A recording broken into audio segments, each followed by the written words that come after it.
Channel 5, your station for Jeopardy! He discussed graphically that he had a 4-year-old Filipino sex slave locked up in his basement in a dog cage. He talked about going to sex slave auctions. I think there's no question that Richard Berendzen was very much a workaholic. There was a sense that Richard Berendzen cared about this university and about everyone there.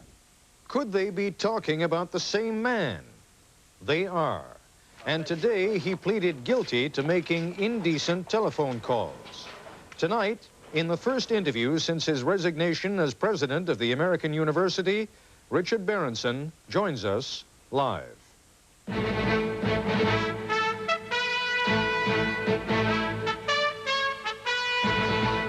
This is ABC News Nightline. Reporting from Washington, Ted Koppel. Many among us, perhaps even most among us, spend much of our lives wearing masks. We are taught from childhood on to conceal. We learn to conceal pain, to pretend indifference when we're emotionally hurt. We pretend attentiveness when we are disinterested. We pretend to be amused when a supervisor attempts humor. We conceal things in our past that may have humiliated us, and all too often, when we least feel it, we pretend to be in control. You're about to hear the story of a man tonight who, to all outward appearances, was totally in control. A distinguished scientist, educator, community leader, university president. He was the man to whom others came for counsel. And no one, not even those closest to him, suspected for a moment what there was in his distant past that he was concealing, and what there is in his immediate past that has changed the way an entire community regards and treats him. Of wisdom is not to know all the answers, but to begin to realize the questions to ask and to realize... Richard Berendzen knew that in order to raise the endowment of the university, he had to raise money. His way of doing that was to call attention to the university in the media, to make it a renowned campus, and I think he did that very well. He raised the SAT score for admission to the university so that we got a much higher quality undergraduate student. And he conducted a very vigorous and very ambitious building program. I had placed an ad in the Washington Post, advertising for child care, available in my home. I advertised just the typical ad, you know, a loving mother will take care of your children in my home. That afternoon, I received a phone call from a man. He said, he started out the conversation asking if we had an open family. It took me about 10 minutes into the conversation to figure out what I had, which was an obscene phone caller. So within 2 hours, we had a trap on our phone. We had recording equipment on all of our phones that recorded both my conversation and his. I think there's no question that Richard Berendzen was very much a workaholic, and he reveled in it. He talked about the long hours that he kept, and he expected everybody else to work long hours and to be productive as well. The most explicit thing that he got into that really upset me was he discussed graphically that he had a 4-year-old Filipino sex slave locked up in his basement in a dog cage that sat next to his dog. And the only thing that she was fed was human waste. She was, as he described it, their human toilet. I think some thought that he operated at a superhuman pace. He very rarely took vacations. He very rarely took days off. It alters how you deal with people. You start looking at everybody. You start looking at every license plate. You start looking at strange cars that are around your house or around, in your parking lot. It totally unnerves you. It just, you know, you come unglued, basically. It destroys you, you know. It makes you a victim. It's basically a form, in my opinion, of verbal rape. Over a 2-week period of time, there were about 30 or 40 phone calls. And that was what my goal was to keep him calling me so that we could eventually find him, which we did. What happened is what one law enforcement source called a classic case of telephone smut talk. Reliable sources say Fairfax County Police traced a number of obscene phone calls to Berendzen's office while he was president. 3 or 4 women now are said to be helping police with the case. He doesn't have the right to ruin the reputation of where I go to school.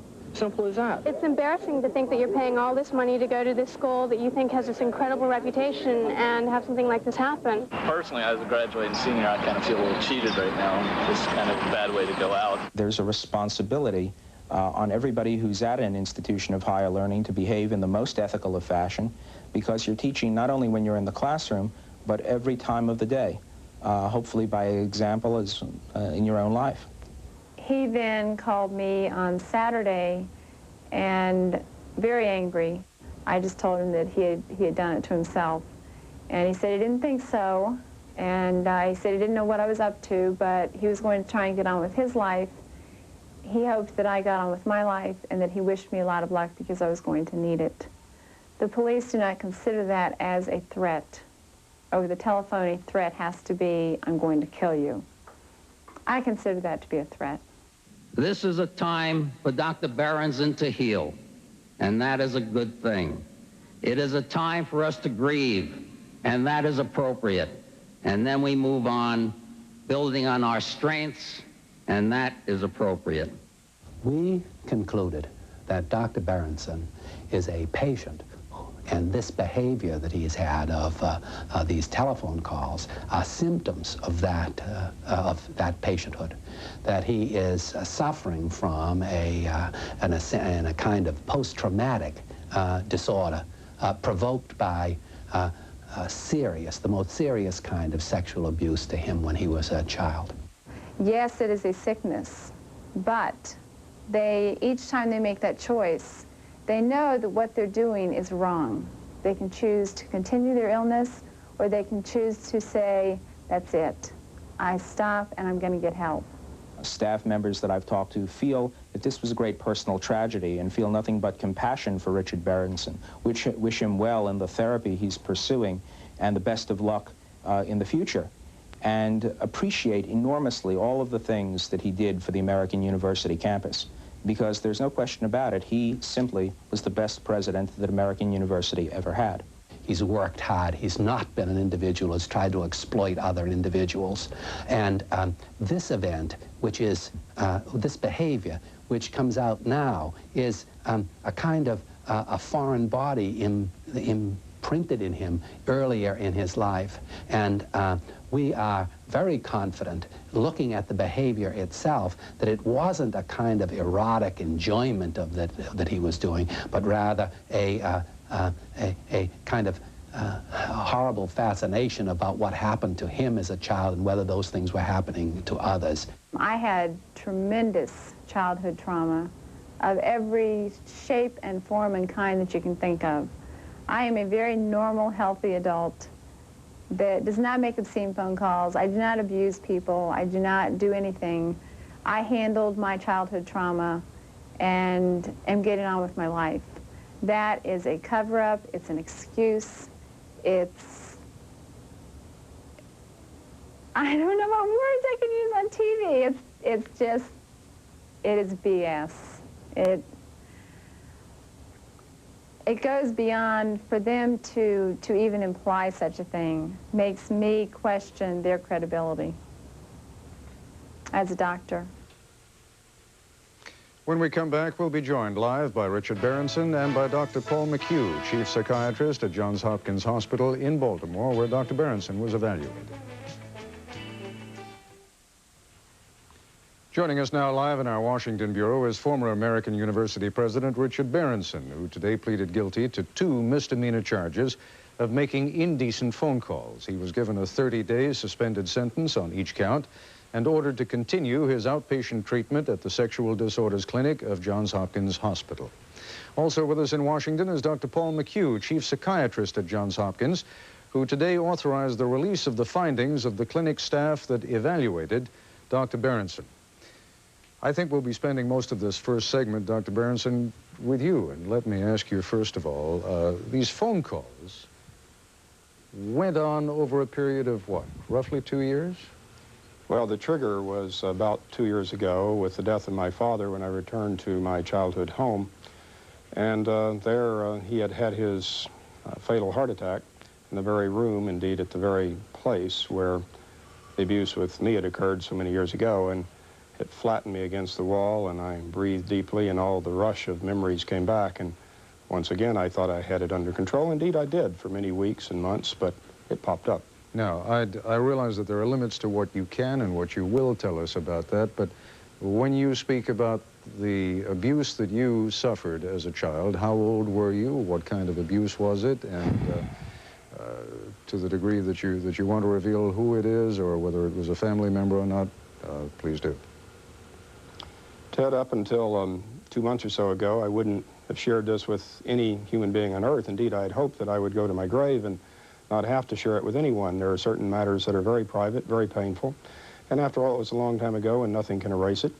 And so you try to control it and suppress it and live with it. And obviously that failed, and that was one of many mistakes I made in trying to deal with it that way. Then when I got to Johns Hopkins, they forced me to discuss it with one therapist and then 5 and 20 and beyond, and now I sit here and discuss it with you. It started about age 8 and became much more intense at around age 11, extended for several months. One particular party, a woman, and very close to me. And it was troubling, confusing, humiliating, exciting, baffling, all at the same time. What was it you say the trigger was when you went to your father's funeral a couple of years ago, but what was it, do you think, that caused you to respond by making these phone calls? I mean, somehow the one doesn't logically seem to lead to the other. Indeed it doesn't, and indeed I didn't understand that at all, and when I arrived at Johns Hopkins Hospital, I said, please let me understand this. There's something quite aberrant in my life, and 99.999% of my life is the one that the world knows, and yet there's something happening here, and I don't know why, and I didn't understand the linkage myself. But I am aware that I was reading one time about the McMartin case in California, allegedly involving child abuse at a daycare center. And that certainly caught my attention and made me think back to some of the things that had happened in my own childhood. It was some linkage of that sort.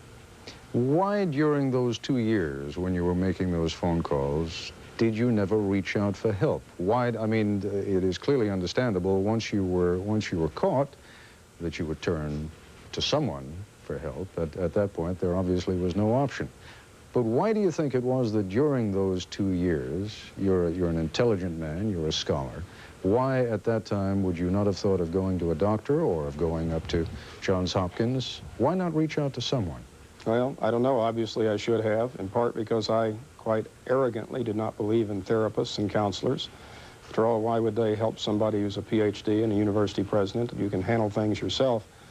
And I would hang up the phone back a couple of months ago and sit there for a moment or two in my office wearing my Washington business suit and think, why on earth have I had this conversation? What has it got to do with my life? I don't understand. Glance at my clock and say, 20 minutes from now I have to chair a meeting, give a speech, and dash out, return to that. And it was a total incongruity in my life, which I simply did not understand. Did you say the things that we've just heard, things like that? Well, I don't want to get into the conversations, but it was obviously quite inappropriate and grotesque. Well, inappropriate is an understatement. I mean, I've known you for a number of years. I find it difficult to believe even now that you said things like that. Why? I mean, now, with the benefit of hindsight, and we'll talk to Dr. McHugh in a few minutes, but with the benefit of hindsight, do you have any understanding at all of what relevance that had to your life? Yes, I think the hospital helped me a great deal, as the report which I authorized the release of today, which is very private information, states quite clearly the person on the other end of the phone turned out to be essentially a surrogate for my own victimizer. It was as if I were having a conversation with a person that I both trusted and loved and hated and despised and was victimized by all at the same time. I was quite confused. And that's the best answer I can give. You hear what your, and I use the word advisedly in this case, what your victim in this case has to say. Effectively, she said it's all BS. Now, can you understand why she feels as intolerant, and what response do you have? Well, I certainly feel sympathy for her because I gather she was a victim herself. And I certainly am sorry, deeply sorry, for intruding into the life of her and her husband. Indeed, 2 days ago, sent them a written letter of apology, which was the soonest that my lawyers thought was advisable to do it, and they got it yesterday. And so I'm quite compassionate and sympathetic with any victim, anywhere, anytime. And now, as never before, I feel a certain camaraderie and oneness with both male and female victims, whether they are children or adults. And I realize the kind of pain and strain and torment that they carry with them.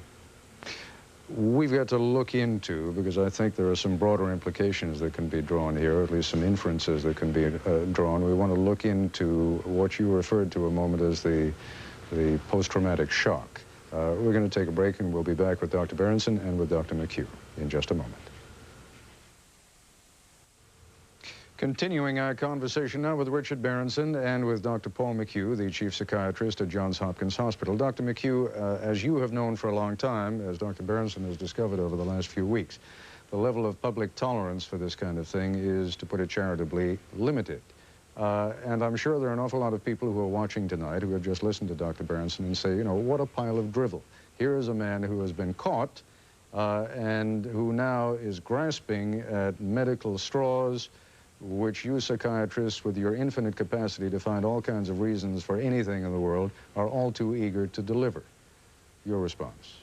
Yes, well, we're anxious to tell people that their views of behavior are quite understandable. Behavior is perhaps the most immediate aspect of any human being. It's the one that we think we know the most about. And we psychiatrists are trying to help differentiate people who show very similar behaviors, but get to those similar behaviors from very different routes. How do you know, for example, when Richard Berendzen comes to you and he is in deep trouble at this point? Yes. How do you know that you can believe what he said? How do you know that indeed his behavior over the last 2 years was triggered by those events of 40-some years ago? Well, we come to the conclusions that we did only after two things. One, a vast experience with a whole variety of individuals who show disturbed behaviors, and an extensive and thorough study of Dr. Berendzen on the wards of our hospital for 3 weeks, during which time we were not restricted for our sources of information just from his reports. We got reports from many other people who knew him, who knew aspects of his past. We developed a formulation and then checked that formulation out with the kinds of tests which could validate our opinions or invalidate them. What kinds of tests? Tests such as the Amatol interview, which is the truth serum test. We had an expert lie detector expert work on Dr. Berendzen. We subjected him to a number of physiological tests to examine the aspects of his erotic life. We also used a number of psychological tests themselves, all of which to corroborate or discorroborate our opinion that this was a patient and not a person who was indulging in a kind of selfish misconduct in the process of carrying this behavior forward. You raise an interesting question there. Let me put it to you this way. Let me use the term that society would use. Anyone who has engaged in perverse behavior, perverted behavior, who is brought to you, isn't it inevitable that sooner or later you would find something in his or her past that would lead you to say, aha, that's the reason for it, and a reason becomes an excuse? No, that's not correct. When people are brought to us, we look at this behavior in the context of that life. Sometimes the context of that life is the context of a person who has abused other people in all kinds of ways, who's taken advantage of them in his work, in his marriage, in his family life, in his schooling. And this perverse activity, as you put it, is just a form of other victimizing, other uses of people around him. That kind of person is seen in our clinic. We recognize that and recognize that those are aspects of embedded character and not aspects of clear illness and patienthood of the kind that we're seeing here. It is important to know that this individual that we're talking about has had a life of service and commitment to other people. He's been challenged in all kinds of ways to show that he can be trusted, that he can accomplish things for them, and has values that are far more than just his own selfish interests. It was this foreign body of this early life that had emerged now at this time that we see in this individual and give it salience. Dr. Berendzen, let's broaden this discussion out just a little bit, because I wonder, knowing what you know now, if you were once again that 8-year-old child who was being molested by someone, as you say, by a woman very close to you, what could you do about it, knowing what you know now? What can any 8-year-old do in that kind of a circumstance? I really don't know, Ted. For an 8-year-old, I have no idea. When I was 11, I didn't know where I could turn, and I don't know what the solution would have been then or now. But I would hope that the youngster who runs into that problem would turn to help, perhaps turn to a family physician or seek professional psychiatric counseling. And certainly if I didn't get it at age 11, I should have when I was in my 20s or 30s. I've learned many things from this, and I hope out of my debacle others can learn. Out of all of this evil and bad, there must come some good. And I hope some people can learn from my travail. And if there's any victim out there today who is in their 30s or 40s or 50s, I hope they will have the wisdom tomorrow to seek out the kind of counsel I didn't find. What could you have done as an 11-year-old? I mean, I know, because you and I have spoken over the last few days, I know that obviously you've had little opportunity to give anything else thought. You've been thinking about this a great deal. What does an 11-year-old do? You say, turn to a psychiatrist, turn to a family doctor. Could you have done that when you were 11? I'll tell you what I did. I was puzzled. I was hurt. I was excited. I was traumatized. I cried. I couldn't turn to anyone. I certainly couldn't turn to my male friends. There's a macho sort of attitude in our society, and how do you discuss such a thing with an 11-year-old buddy? And so what I did was play games with myself. I pretended it had never happened. And that worked for a year or two. And then I decided I would just forget it. That worked for a few months. Then I decided that I would work terribly hard. And if you're working very hard, you somehow don't remember it anymore. And I learned after a while, if you work 60, 80, 90 hours a week, 100, you don't remember it. It became a way of life. And all of these self-developed techniques work, or at least they seem to work for several years. But ultimately, of course, they failed. And Ted, if I may go back to something you said earlier, I do not consider the report from Johns Hopkins as an excuse at all. In no way whatsoever. I'm making no excuse. Today I pleaded guilty to these 2 misdemeanor counts of making the indecent phone calls. I must live with that shame for the rest of my days. And this report is simply to give a fuller context so that maybe students and faculty and others whom I have hurt inadvertently in all this at least will have some understanding. And beyond that, I hope others can learn from my mistakes. When you heard, as you did during the opening report, the opening videotape sequence, the voices of some of the students, and quite frankly, I don't know how representative they are, the voices of a former colleague, how do you react to that? You know, I don't know how hurt the kids are, but they certainly seem to be offended by your action. It's hard to say, Ted. I've been in a hospital for almost a month. I have had no contact with the university since early April. I really don't know what representative sample would be. We have received hundreds, maybe even thousands of letters from students and parents of students, even parents of incoming students that have been extraordinarily encouraging and supportive.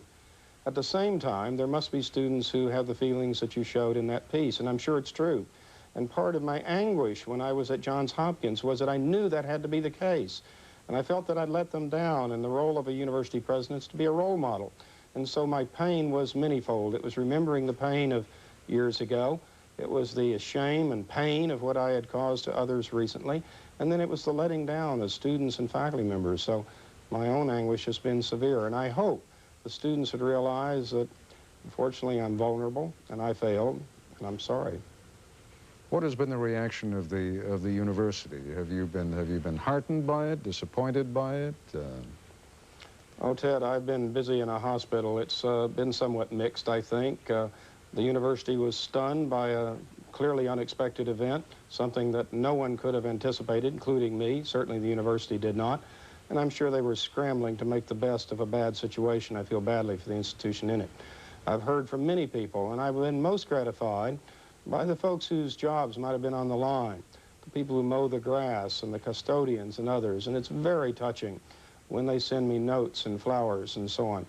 At the same time, I have not heard from many of my closest colleagues, and that hurts. What are you going to do now? Ted, I haven't the slightest idea. For the last 2 months, I've been focusing on the past. Now I'll try to scrape up the pieces and see if I can get on with life. And how does that work? In other words, what you have had to come to grips with over the last few weeks, quite clearly, and the reason I probe you on this is, you know, if a plumber or a bus driver or someone relatively anonymous has to go through this experience, they can move to another town and get on with their business. That's not quite as easy for a man who was as prominent a member of the community as you. Well, that is exactly true. And when I was in Johns Hopkins, I went into, I guess, what would be called clinical depression. I felt totally hopeless. There was no point in life almost, and the doctors kept asking me about suicide, which I never contemplated. But I certainly did feel abandoned and that I was totally alone except for my wife and my daughters. But I am convinced that I can pick up and go on from here. Others have from far worse situations than mine, and I'm sure in time something will work out. We're going to take a break. We'll continue our conversation in just a moment. And continuing our conversation, Dr. Berendzen, you might like to know that while we've been on the air, we just received a phone call from the president of the American University Student Government, who called to express his support and the support of the organization. I assume you can take good news wherever you find it these days. Yes, indeed. Now, Dr. McHugh, the other side of that picture, tell us something about ourselves here. Why do we as a society still have such a hard time coming to terms with these sorts of aberrations? Why do we have such a, we can understand a cancer, we can understand the loss of a limb, we can understand all kinds of illnesses, but this is an illness that we have a great deal of trouble understanding. Well, as I said to you, we have trouble dealing with all the aspects of abnormal behaviors. We have trouble with drug addiction, with alcoholism, with anorexia nervosa, with understanding these behaviors. In the area of sexual behaviors, we're even more confused, probably because of our own personal experience with sex as a drive. Sex, you know, is not a voluntary activity completely. It's rather a force that we feel impelling us and which we struggle to control. In an effort to control it, we turn to the models we have around us and the aims that we have in life. And if we have a healthy body and a strong brain and a lot of good experiences in the process of coming to terms with this force, most of us happily have a successful outcome and a rich life in which our sexual life is a portion, and in which many other people can learn about us and be pleased with us. Assess for me then for a moment what we heard the woman whom Dr. Berendzen called say at the beginning of this program. And she was saying, I guess with a certain gritty pride here, I went through something very similar in my life, and I have not turned out that way, and I have not felt it necessary to abuse verbally or otherwise anybody else. What are you telling me? Some people can handle it, others can't? Well, I would tell you that some individuals have a successful outcome out of the kinds of things which happen to them. And I would want to point out that Dr. Berendzen has had a very successful outcome in all kinds of ways up until this moment. He did deal very successfully and very effectively with this. He's had a very successful marriage. He's the father of two very attractive young women. This was a successful life until the trigger of the recollection occurred when he returned to the scenes of his childhood. This was a combination of things that led to this behavior now. Many individuals suffer similar kinds of consequences of early life experience during the formative age, and then at some time later, when this is reawakened out of a trigger of this sort, show it again. I am happy that many people survive with this without necessarily showing it, but I would like to point out how no one is certain themselves exactly what's going to happen until much later in their life. Dr. Berendzen, I think we need to at least dot an I here before we move on. Everything that we have discussed thus far was strictly verbal. It was, you know, these phone calls. Was there ever any physical manifestation? No, none whatsoever, and the report from Johns Hopkins Hospital makes that quite clear. Dr. McHugh refers to the fact that this was non-erotic. Did you not derive any pleasure from this, any satisfaction from it? The pleasure would be the closest, if I can make an analogy, to doing research. And the interesting aspect in that is what came out of all of these sessions at Johns Hopkins, where the analogy kept coming up of a person who was exploring information. And that's really what I was doing. I was exploring information, really, I guess, back to unanswered questions from my own childhood. But it was not erotic at all. I don't quite understand that. How were you exploring information? I mean, you were saying, and I realize you don't want to get into the details, there's no reason to do that anyway, but you were saying terribly obscene things. You were saying them. How is that an exploration? It's only because the other person then responds to it. It's not a one-way conversation. No conversation's just a dialogue. It's a two-way flow. It wasn't what I said, it's what the other person had to say.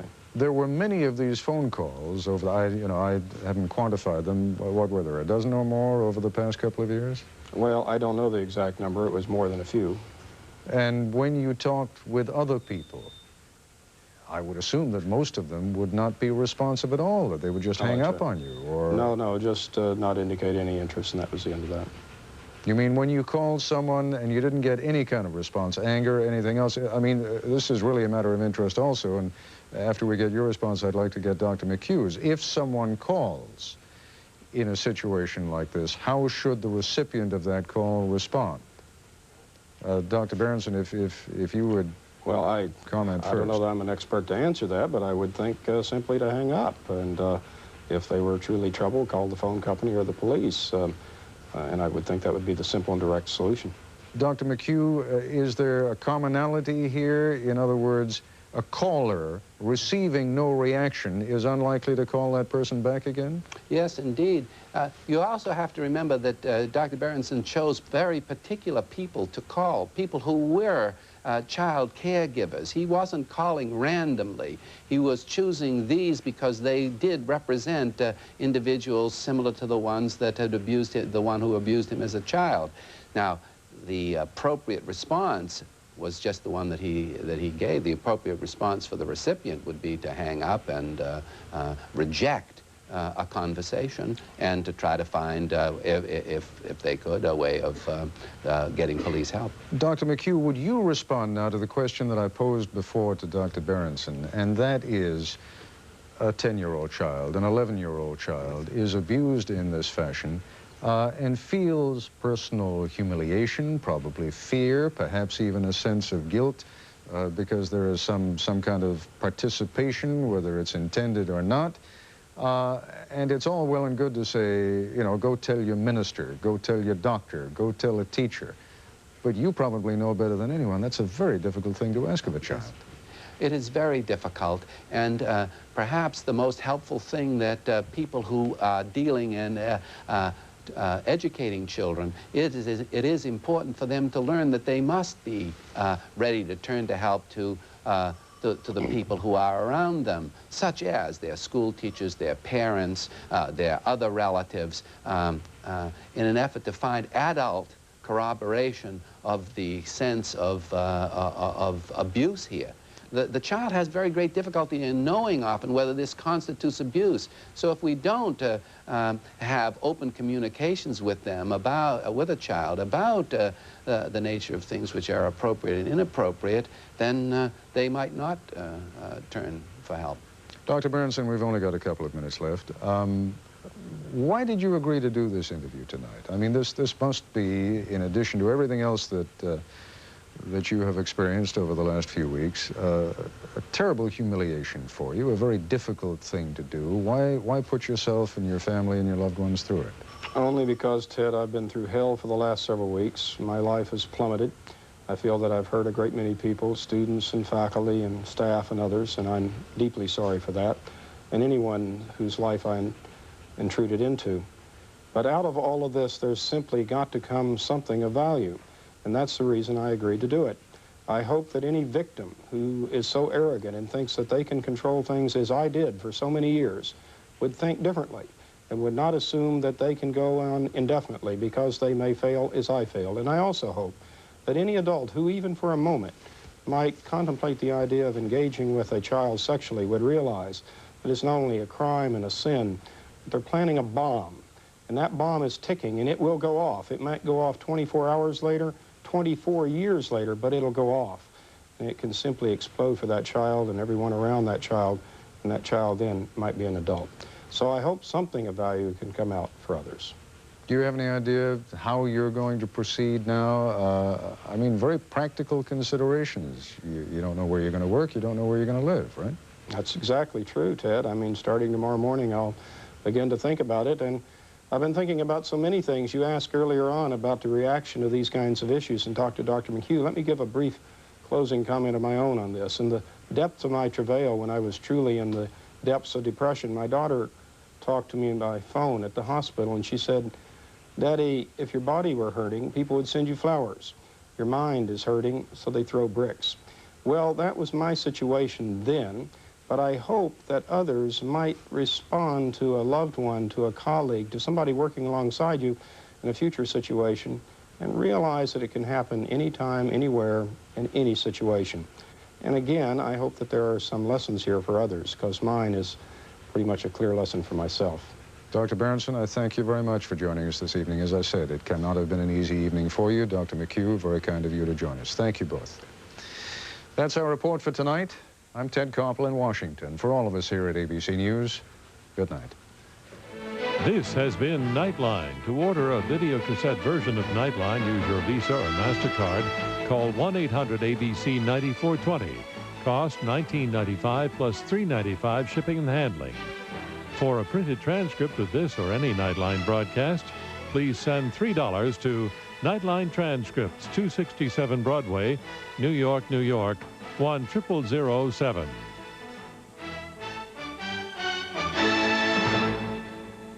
This has been a presentation of ABC News, where more Americans get their news than from any other source.